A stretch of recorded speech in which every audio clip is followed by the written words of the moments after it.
প্রিয় দর্শক, আসসালামু আলাইকুম। দর্শক, আপনাদেরকে শুভেচ্ছা জানাচ্ছি নতুন আরেকটি প্রতিবেদনে। দর্শক, আমরা আছি ডিজাইন অ্যাগ্রো পার্কে। আমরা এই মুহূর্তে ডিজাইন অ্যাগ্রো পার্কের যেখানে বাছুরগুলো রাখা হয়েছে, সেই বাছুরগুলোর মাঝখানে রয়েছে। আমরা দেখতে পাচ্ছি হাসান ভাই বাছুরগুলোকে খাবার দিচ্ছে কিনা সেগুলো পরিদর্শন করতেছে। আমরা জানবো হাসান ভাইয়ের কাছ থেকে যে কোন কোন জাতের বাছুর রয়েছে এবং এই বাছুরগুলো তিনি সেল করবেন কিনা সেই বিষয়ে একটু জানার চেষ্টা করবো। ভাই, আসসালামু আলাইকুম। ওয়ালাইকুম আসসালাম। আবারও একটু বিরক্ত করতেছি নাকি? না, বলেন। আচ্ছা, আমরা এখানে দেখতে পাচ্ছি যে অনেকগুলো বাছুর, অনেকগুলো বকনা বাচ্চা বা ষাঁড় বাচ্চা রয়েছে এখানে।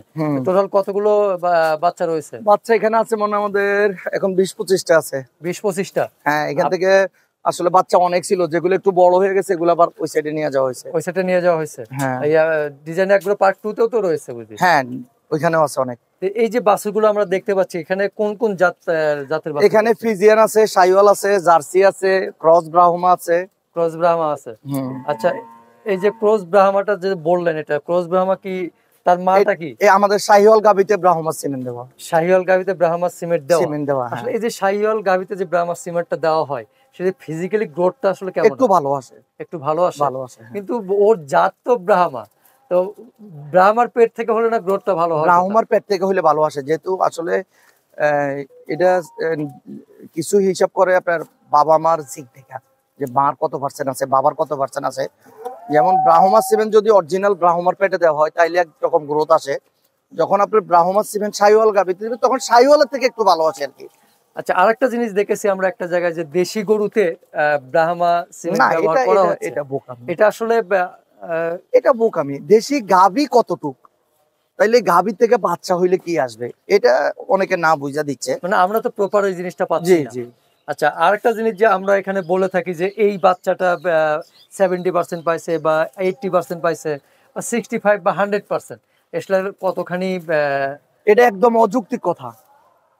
পার্সেন্ট জিনিসটা আসলে কেউ বলতে পারবে না, একমাত্র কৃষি বিশ্ববিদ্যালয় ছাড়া আর যেই খামারি তার গরুর 100% ব্লাড লাইন পরীক্ষা করছে, ওই খামারি ছাড়া কেউ বলতে পারবে না আমার এটা এত পার্সেন্ট। আমি বলতে পারি যে আমার এটা একটা ভালো জাত, সেটা এক্সপিরিয়েন্স হলো যে আপনি পালতে পালতে একটা এক্সপিরিয়েন্স হয়েছে। আপনি বলতে পারেন যে আমার খামারে একটা ভালো জাত আছে, বাট আমার খামারে একটা 100% আছে এটা বলতে পারে না। আমাদের দেশে 100% না হওয়ার কারণটা কি হতে পারে? এগুলো আবহাওয়ার কিছু ব্যাপার আছে, তারপর আপনার পরিবেশের কিছু ব্যাপার আছে, খাবার দাবারের ব্যাপার আছে। বিদেশে দেখবেন মাঠের মধ্যে সব গরু ছেড়ে দিয়ে রাখছে, ওনারা সাইলেজ খাওয়াচ্ছে, ওনারা শুকনা ঘাস খাওয়াচ্ছে, ওনাদের ওই মেডিসিন গুলো। আমরা তো আসলে সবকিছু আসলে বাইরের দেশের উপরে ডিপেন্ড। আচ্ছা, কোন খামারি বলছেন যে তারা দাবি করছেন আমাদের এই ব্রাহ্মা 100%? হ্যাঁ, ব্রাহ্মা 100%। কোন খামারি তারা দাবি করছেন যে আমাদের কিছু ব্রাহ্মা হ্যাঁ আছে, যদি উনি ইম্পোর্ট করে থাকে। ইম্পোর্টার ছাড়া কেউ বলতে পারবে না। ইম্পোর্টার ছাড়া মানে 100% সম্ভাবনা নাই। আচ্ছা, আরেকটা জিনিস যে এই যে গরুগুলো ইম্পোর্টার ছাড়া ভালো 100% গাভী কোথায় পাবে ব্রাহ্মা? বলতেছে আমরা ব্রাহ্মা বকনা বাছুরকে ব্রাহ্মা প্রত্যেক উনি বকনা বাছুর কোত্থেকে পাইছে? আচ্ছা, আমরা ওই তর্কে নাই যাই আসলে। আমরা যেটা জানতে চাই যে এই যে গরুগুলো, ধরেন এগুলো সাধারণত শীত প্রধান দেশের গরু, আমাদের দেশে আবহাওয়াটা অনেকটা হাই, মানে চড়া, তো এইটাতে ও বাইরের দেশে যে খোলামেলা পরিবেশে সাইডে দিয়ে লালন পালন করে, আমাদের দেশে দেখা গেছে যে একদম চতুর সাইড দিয়ে বা আটকে লালন পালন করতেছি। এইটার মধ্যে কোনো মানে ইয়ে আছে কিনা, সাইড এফেক্ট আছে কিনা বা কোনো পার্থক্য আছে কিনা? দেখেন, একটা জিনিস হলো যে আমরা যে মেঘ বৃষ্টি হয় আমাদের দেশে, এটা আমাদের যে গরুর আছে তাদের ধারণ ক্ষমতা আছে। আমরা যদি সিরাজগঞ্জে বাতানের কথা চিন্তা করি, এক এক বাতানের 400-500 গরু আছে, কোনো ঘর নাই। আমি একদিন ওই বাতান দেখতে গেছি, যাই দেখছি এতটুকু কাদার মধ্যে বাচ্চা দিয়ে রাখছে। তো ওদের গরুগুলো কিন্তু ভালো থাকে, এদের কোনো রোগ জীবাণু নাই। আমরা আস্তে আস্তে গরু এসির ভিতরে ঢুকাই ফেলছি, তো যে ফ্যান লাগবে, লাইট লাগবে, পাকা লাগবে, তোষক লাগবে, জাজিম লাগবে, এই জন্য রোগ বেলায় বেশি হয়। ওইখান থেকে আসলে আমি কয়েকটা গরু একটু এইভাবে রাখতে চাই যে বৃষ্টি হোক, রোদ হোক, তুফান হোক, তারা এখানেই থাকবে, দেখি তাদেরকে মানুষ করে দেখি তারা কেমন হয়, জাস্ট এটাই, আর কিছু না। আরেকটা কথা আপনি প্রতিবেদন করার আগে বলেছিলেন যে ধরেন এই যে বাছুরটা দেখতে পাচ্ছি আমরা, বকনাটা, এটা কয় মাস বয়স হয়েছে? 9 মাস না? আমাদের এখানে 8 থেকে 9 মাসের বকনা। 8 থেকে 9 মাস। আপনি বললেন যে এটা এখনই হিটে, আর এগুলো 11 থেকে 12 মাসের মধ্যে হিটে চলে আসবে। এটার কারণ হলো আপনার যদি কোনো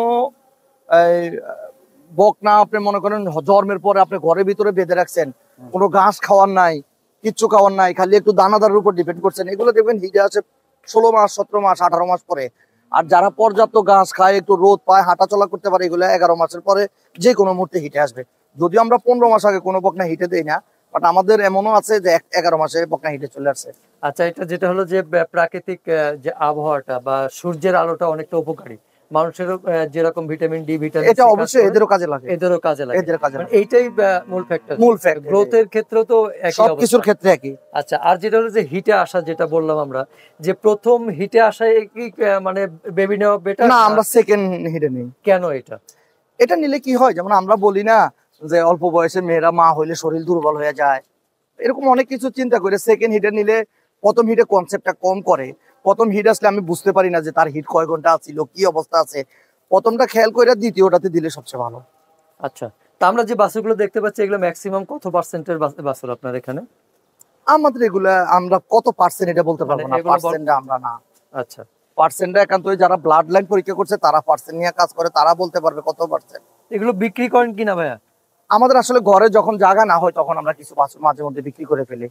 মানে ঘরের জায়গা না হলে? হ্যাঁ, এমনি ইচ্ছাকৃত কোনো এমনি ইচ্ছাকৃত আমরা বিক্রি করি না। আমাদের যেমন 4 মাস পর পর আমাদের যেহেতু 100 গাভী, তো 100 গাভী আল্লাহর রহমতে আমাদের রোস্টারিং বাচ্চা হয়, আমরা 6 মাস পর পর আমাদের ঘর থেকে এক বেচ করে বের করি, তখন হয়তো 2-10টা বিক্রি করি। আচ্ছা, মানে বিক্রি না করলে তো দেখা গেছে যে ভরে যাবে, রাখার হ্যাঁ, জায়গায় হবে না। রাখার জায়গা হয় না, এরকমই হচ্ছে। এগুলো আসলে 1 লাখের নিচে কোনো বাচ্চা নেই, 1 লাখের নিচে কোনো বাচ্চা নাই। বাচ্চা। আচ্ছা, আরেকটা জিনিস হলো মানুষ কিন্তু অনেকটা প্রত্যাশা করে যে আপনাদের মতো অভিজ্ঞ খামারি যারা, তাদের কাছ থেকে ভালো ধরনের গরু সংগ্রহ করা। তো যদি আপনারা ছেড়ে না দেন আসলে সচরাচর। আমি বলি আসলে ভালো খামারি বলতে খামার মানে ভালো গরু আছে। ঢাকার ভিতরে এরকম 50টা খামার আছে যারা বাচ্চা রাখে না, হওয়ার পরে বিক্রি করে, এবং সারা বাংলাদেশের মধ্যে 30 লিটার 35 লিটার 40 লিটার যে শুনেন, এগুলো সব ঢাকার ভিতরে। আমি বলবো যারা নতুন খামার করবেন ওনাদের সাথে যোগাযোগ করেন, ওনাদের কাছে ভালো পার্সেন্টেজের বাচ্চা আছে, অবশ্যই ওনারা ভালো দামে বিক্রি করে। ঢাকার ভিতরে কোনো খামারই 1.5 লাখ টাকা নিচে কোনো বকনা বিক্রি করে না।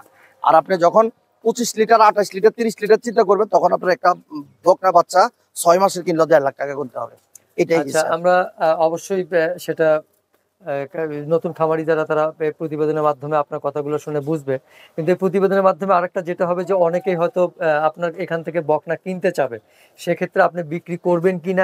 আসক যদি আসলে আমরা মাঝে মধ্যে বিক্রি করি, কোন সময় বিক্রি করি বলতে পারি না এগুলো। যেমন আমরা গত 2 মাস আগে শ্রীপুর থেকে যখন আমাদের বাচ্চাগুলা নিয়ে আসছি, দেখি আর রাখার জায়গা নাই, তখন 17-18টা বিক্রি করে ফেলছি। যোগাযোগ করতে হবে, আমাদের খামারের ঠিকানা আছে, আমাদের পেজে সব অ্যাড্রেস দেওয়া আছে, নাম্বার দেওয়া আছে, আপনারা ঠিকানা দিয়ে দিন। হ্যাঁ, আচ্ছা, তারপর ফোন নাম্বারটা তো দেওয়া সম্ভব কিনা? হ্যাঁ, ফোন নাম্বার আমাদের পেজে দেওয়া আছে। পেজে দেওয়া আছে, তারপরে আমরা ডেসক্রিপশনে দিয়ে দিব। আচ্ছা, ঠিক আছে। আচ্ছা, বিশেষ করে অনেক প্রবাসী ভাইয়েরা এই গরু পালন সম্পর্কে অনেকটা জানতে চায়, জানার আগ্রহ, তাদেরকে ছোট করে কি পরামর্শ দেবেন এবং কিভাবে তারা আমি বলবো যে ভাই আপনি আগে ওইখানে আছেন, ওইখানে খুব ভালো আছেন, ওইখান থেকে যেদিন একবারে আসবেন তখন কইরেন ওই বাবা করব ভাই করব এটা কখনো ভাববেন না। বাবা ভাই কখনো আপনার টাকার মায়া তার থাকবে না। আপনি পাঠাবেন 10 লাখ, আইসা দেখবেন 3 লাখ আছে, 7 লাখ খেয়ে ফেলছে, কিছু বলতেও পারবেন না। কেউ শালা রেডি করায়, কেউ বাইরে রেডি করায়, কেউ বাপ রেডি করায়। যতদিন বিদেশে আছেন শেষ করেন, একবারে এসে করেন। আচ্ছা, প্রথমে কি বাছুর দিয়ে শুরু করব না গাভী গরু দিয়ে শুরু করব? অবশ্যই 2-3টা বকনা বাছুর কিনবে, কম দুধের 2টা গাভী কিনবে, 2টা ষাঁড় বাছুর কিনবে, 6 মাসে একটু শ্রম দিবে, 6 মাস পরে আস্তে আস্তে বড় করবে। তার মানে বেটার কোনটা আসলে? আমি দেখেন, কেউর বাজেট হলো, কেউর বেটার হইলো যে দুধ টুধ বেচতে পারি না, আমি ষাঁড় বানাবো, ষাঁড় বিক্রি করবো। কেউর চিন্তা হইলো না আমার এলাকায় দুধের চাহিদা বেশি, এটা হলো ওনার এলাকায় কিসের চাহিদা আছে, উনি কোনটা কইরা ভালো করতে পারবে, সব ডিপেন্ড করবে ওনার উপরে। আর অবশ্যই বলবো যদি কেউ খামার করবেন এই চিন্তা করেন, তাহলে 6 মাস আগে গাছ লাগাবেন। গাছ নাই তাহলে আপনি খামার করেন না, অবশ্যই না, অবশ্যই না। ঠিক আছে, ধন্যবাদ আপনাকে। ধন্যবাদ আপনাদেরকে।